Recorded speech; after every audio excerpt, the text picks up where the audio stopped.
Hello everyone, welcome back to my channel. So आज की video बहुत इंपॉर्टेंट टॉपिक पे मैं बना रही हूँ, जो कि है एक डमी केक। और मैंने लाइव में भी आप सबके साथ शेयर किया था, जिन्होंने नहीं देखा तो उनके लिए मैं स्पेशल ये वीडियो बना रही हूँ। तो देखो, जो होम बेकर्स हैं या तो जो न्यू केक्स बनाना सीख रहे हैं ना, तो खास तौर पे उनके लिए ही ये वीडियो है। तो अगर आपका कोई फ्रेंड होम बेकर है या केक्स बनाना सीख रहा है तो आप उनके साथ ही मेरी वीडियो शेयर कर दो, ताकि उनके काम में आ जाए। सो देखो गाइस, इस तरीके से डमी आते हैं। इसको मैंने इस बेस में चिपकाया रखा है। इसको निकाल के दिखाती हूँ।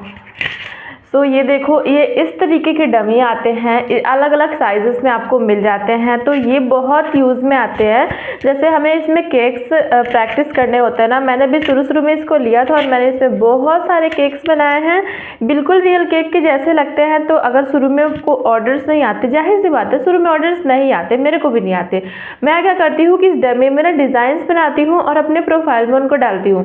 अभी रोज़ हम रियल केक्स तो नहीं बना सकते, किसी न किसी तरीके से उन्हें हमें शो करना होगा कि हमें क्या आता है, हमारे अंदर क्या टैलेंट है। ये बहुत अच्छा ऑप्शन है एक डमी खरीदना।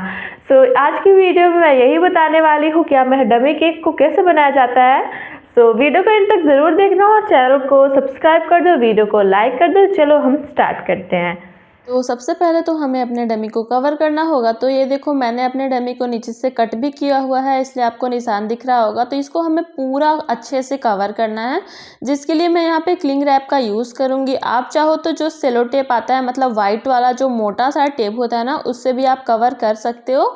लेकिन मेरे पास क्लिंग रैप है, इसीलिए मैं क्लिंग रैप से कवर कर रही हूँ। तो सबसे पहले तो देखो, मैंने यहाँ पे क्लिंग रैप को निकाल दिया। अब इसके ऊपर हम अपने डमी को प्लेस करेंगे। ध्यान आपको इस बात का रखना है कि आपको बिल्कुल टाइटली इसको कवर करना है, मतलब बिल्कुल इसमें एयर नहीं जानी चाहिए, हवा बिल्कुल नहीं होनी चाहिए, मतलब बुलबुले से मतलब होना नहीं चाहिए कुछ भी। एकदम टाइटली आपको कवर करना है, नहीं तो क्या होगा कि जब हम इसमें आइसिंग करेंगे ना, तो वो अच्छे से स्मूथली नहीं हो पाएगी, वो ऊपर नीचे हो जाएगी। इसीलिए हमें इसको अच्छे से कवर करना है। तो यहाँ पे देखो, मैंने डमी के साइज का अपना क्लिंग रैप कट कर लिया है। अब मैं इसको रोल कर रही हूँ। तो पहले मैंने साइड में अच्छे से इसको टाइटली रोल कर लिया है, ऊपर से मैं इसको अच्छे से खींच के चिपका रही हूँ। मतलब ये क्लिंग रैप है, वो ऐसे अपने आप ही चिपक जाता है। आप चाहो तो यहाँ पे टेप का भी यूज़ कर सकते हो। तो बहुत अच्छे से हमें इसको खींच के कवर करना है, बिल्कुल भी एयर नहीं होनी चाहिए। आप चाहो तो एक और ट्रिक मैं बता देती हूँ। आप क्या करना कि जैसे इसको मैंने कवर किया, फिर आप क्या करो कि एक पैन को आप थोड़ा सा गर्म कर लो, बिल्कुल हल्का सा गर्म कर लो। उसी के ऊपर हमें अपने डमी को ना रोल कर देना है, मतलब एक तरीके से चिपक जाएगा। इसकी जो भी पन्नी है, मतलब क्लिंग रैप है, वो अच्छे से उसमें चिपक जाएगी। तो आप चाहो तो वो भी कर सकते हो। तो यहाँ पे देखो, मैं एक छोटा सा टेप लगा रही हूँ ताकि ये अच्छे से सिक्योर हो जाए। अब हमारा डमी बिल्कुल तैयार है इस पे आइसिंग करने के लिए। बस अब हमें इसको अपने बेस के ऊपर चिपकाना है, जिसके लिए मैं यहाँ पे डबल साइड टेप का यूज़ कर रही हूँ। तो पहले मैं डबल साइड टेप को काट के उसको अपने डमी के ऊपर लगा रही हूँ। अब मैं इसको चिपका दूंगी अपने बेस बोर्ड में। तो इससे ये एकदम से सिक्योर हो जाएगा, ये इधर उधर हिलेगा नहीं, ताकि हमें आइसिंग करने में कोई भी प्रॉब्लम नहीं होगी, आराम से हमारी आइसिंग होगी। तो यहाँ पे देखो, मैंने अपने बेस पे इस डमी को अच्छे से चिपका दिया है। अब बारी आती है आइसिंग करने की। तो मैंने यहाँ पे पाइपिंग बैग में क्रीम को फिल कर लिया है। आज मैं सिर्फ आपको आइसिंग करके ही बताने वाली हूँ, क्योंकि पहले तो मैं डिज़ाइन ही बनाने वाली थी यार, लेकिन फिर पता है क्या हुआ कि मतलब मैं बनाने वाली थी डिज़ाइन, बट फिर मेरी क्रीम भी ख़त्म हो गई थी और मेरे पास टाइम भी नहीं बचा। तो इसीलिए मैंने क्या किया कि सिर्फ आइसिंग की वीडियो ही आप सबको दिखा दी। तो फिर भी आप समझ जाओगे अच्छे से कि कैसे आइसिंग करनी होती है, कैसे प्रैक्टिस करनी होती है, सारा कुछ मैं यहाँ पे बता रही हूँ आपको। तो देखो, यहाँ पे मैं पाइपिंग बैग से क्रीम अप्लाई कर रही हूँ। ये भी एक अच्छा तरीका है। बिगिनर अगर आप हैं, केक बनाना सीख रहे हैं, तो आप इस ट्रिक का यूज़ करिए और इसी से आइसिंग करिए। अगर आप डायरेक्टली क्रीम लगाएंगे ना, तो आपसे इवनली अप्लाई नहीं होगी। तो अगर आप पाइपिंग बैग का यूज़ करेंगे तो क्रीम भी कम से कम यूज़ होगी और अच्छे से सारी जगह पर अप्लाई भी हो जाएगी। और अभी मैं इसको अच्छे से स्मूथ कर रही हूँ, जिसके लिए मैंने यहाँ पे पैलेट नाइफ का यूज़ किया है, जो है एंगुलर पैलेट नाइफ, जो थोड़ी सी मुड़ी हुई होती है, वो वाली पैलेट नाइफ है। तो इसको मैंने ऊपर से थोड़ा सा इसको स्मूथ किया है, क्योंकि ये डमी है, आप देख रहे हो बार बार मेरा हाथ ना इधर उधर से खिसक रहा है। अब जाहिर सी बात है, इसमें वजन तो है नहीं, बिल्कुल हल्का है। तो मैंने इसको एक हाथ से पकड़ा भी हुआ है और धीरे धीरे से इसकी आइसिंग कर रही हूँ। लेकिन ये ना, अगर आप ऐसा करोगे तो आपका हाथ बैठ जाएगा। मतलब आइसिंग करना नहीं आता शुरू में ना, साफ आप एडजस्ट नहीं आ पाते, बहुत प्रॉब्लम्स होती हैं।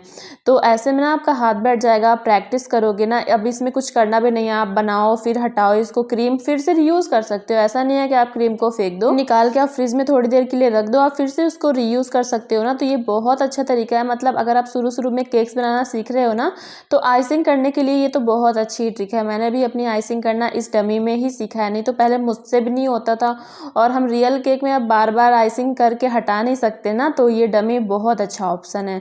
अभी देखो मैंने यहाँ पे पैलेट नाइफ से थोड़ा सा स्मूथ किया। अभी मेरे को जहाँ जहाँ पे लग रहा है कि क्रीम निकली हुई है, वहाँ पे मैं फिर से क्रीम अप्लाई कर रही हूँ। और पता है बहुत सारे लोग ये मेरी वीडियो देख के हंसेंगे भी, जिनको नहीं पता, क्योंकि मैंने लाइव में भी शेयर किया था जब आप सबके साथ, तो वहाँ पे भी कुछ लोगों को लग रहा था अरे ये डमी क्या है, ये क्या बना रहे हो।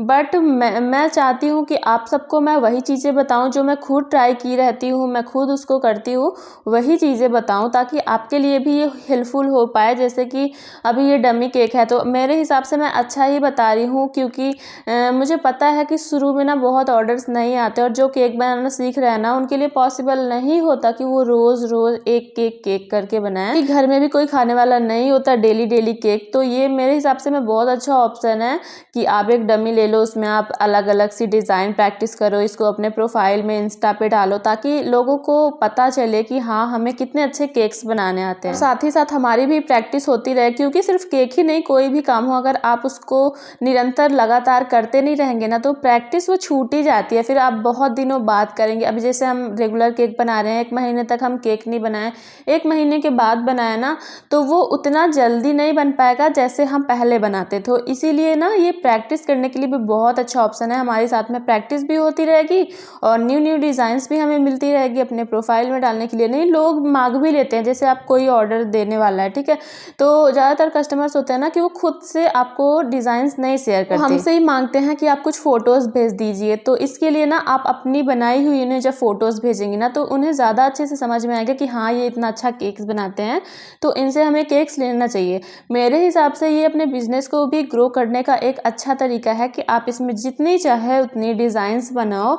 मेरा ये जो डमी है ना, ये 6x4 का था, बट मैंने इसको कट भी कर लिया, तो इससे मेरे 2 काम हो जाते हैं। तो मैं हाइट केक बना लेती हूँ दोनों पीस को जोड़ के, और जब मुझे हाइट केक नहीं बनाना होता तो मैं इसको ऐसे ही बना लेती हूँ। तो देखो यहाँ पे आइसिंग मेरी कंप्लीट हो गई। और हाँ, एक चीज़ तो मैंने बताया नहीं कि आप देख सकते हो कटोरी में मैंने पानी रखा है, और बार बार मैं अपने स्क्रैपर को, पैलेट नाइफ को उसमें डिप कर रही थी, उसके बाद आइसिंग कर रही थी। इस ट्रिक को बोलते हैं वाटर स्क्रैपर। मतलब कि आप कभी कभी होता है ना कि क्रीम में बबल्स आते हैं आइसिंग करते टाइम, वो अच्छे से स्मूथ नहीं हो पाता। उस सिचुएशन में आप क्या कर सकते हो कि जब आप स्क्रैपर को पानी में डिप करोगे, उसके बाद स्मूथनिंग करोगे ना, तो वो बहुत अच्छे से स्मूथ हो जाएगा। क्योंकि कभी कभी क्रीम भी स्टिफ हो जाती है, मतलब ओवरबीट हो जाती है ना, उस वाले सिचुएशन में भी आप ऐसे करके इसका यूज़ कर सकते हो। और हाँ, अगर आपने यहाँ तक वीडियो देख ली तो प्लीज़ चैनल को सब्सक्राइब कर देना, वीडियो को लाइक करना तो बनता ही है, क्योंकि आज मैंने बहुत अच्छी ट्रिक आप सबके साथ शेयर की। और यहाँ पे देखो हमारी आइसिंग हो चुकी है कंप्लीट। आई होप कि आप सबको सारी चीज़ें समझ में आ गई होगी। सो प्लीज़ मेरे वीडियो को लाइक कर देना, और फिर भी कोई डाउट हो तो बेझिझक मुझे आप कमेंट में पूछ सकते हो।